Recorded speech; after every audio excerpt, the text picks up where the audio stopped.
O'rganish kerak. Yaxshi odam bo'lish kerak. Xudodan qo'rqish kerak. Kuykanaylar, yig'ishtiring kuykanayligingizni.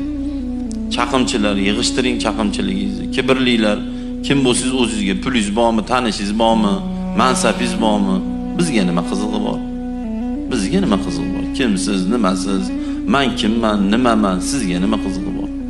Pulingiz bo'lsa o'zingizga, obro'yingiz bo'lsa o'zingizga. Qudingiz bitta joyda ishlasa, bizga bir tiyinlik qizig'i yo'q. O'ylamang, Xudoam bilan qo'rqitaman deb. Men shukrlar bo'lsam o'zimga. Siz palonchi boy bo'lsangiz o'zingizga. Katta ketmang. O'zingizni katta olmang, kibrlanmang. Ba'zi odamlarni past sanamang. Liboy narsadagi kibr harom. Qiroati bilan o'zini katta olsin, harom.